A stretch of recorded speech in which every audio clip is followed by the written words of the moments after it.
Good morning, welcome to CATEX TV. My name is Frank Fortunato. Today is Tuesday, December 11, 2012.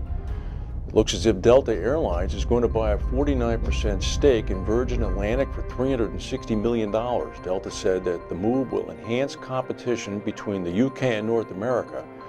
Delta is going to expand their transatlantic service and begin to work with Virgin Atlantic and access their landing slots and takeoff slots at Heathrow Airport in London.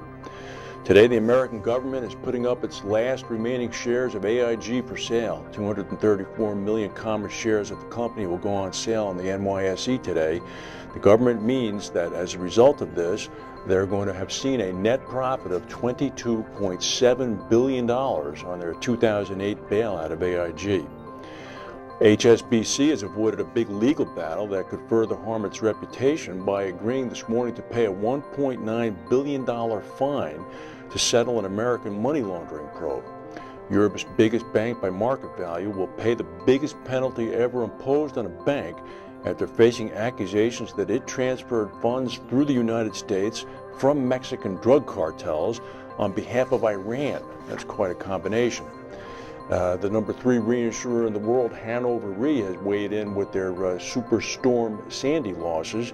It looks as if they're only going to be about $200 million.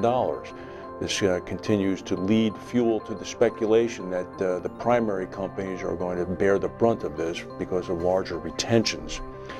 The Royal Gazette in Bermuda is reporting that Validus Holdings, which purchased Flagstone earlier this year, for about $360 million, has basically just about closed up the Flagstone shop. According to Validus Executive Vice President John Levinson, it seems as if about 18 former Flagstone employees will be losing their jobs, but he noted that the fact that they are losing their jobs really didn't mean too much because Flagstone was going to have to end up closing down anyway, and they would have lost their jobs then had Validus not purchased them. Mr. Levinson said that Flagstone built a company that was too big and too expensive for the amount of business they could write.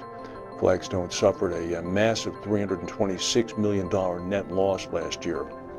Karen Clark with Karen Clark and Company, she's the former founder of AIR, said that nearly $15 trillion of American property exposure is set within the Gulf of Mexico and Atlantic coastal counties. Total insured building values in the United States now exceed $40 trillion. She said that nearly 2,000 individual 5-digit zip codes now have more than $10 billion of exposure. Of these, 26 have exposure of more than $50 billion. The state with the largest value of insured property is California, while the largest exposure in coastal counties is in New York, where $4.9 trillion of insured exposure sits in 8 coastal counties. That's certainly not news after Sandy. A chemical container exploded in Buenos Aires, Argentina yesterday, blanketing the capital with a huge toxic cloud. Apparently it was a pesticide. Billowing yellow smoke coming out of it. A number of people were sent to the hospitals with eye irritation and breathing problems.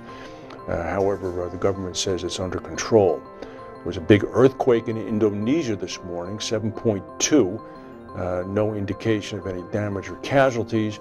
And yet another medical helicopter, an evacuation helicopter, crashed last night, this one in northern Illinois, killing all 3 members.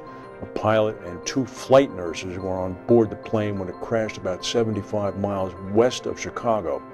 The FAA is investigating it, and the helicopter was not carrying any patients.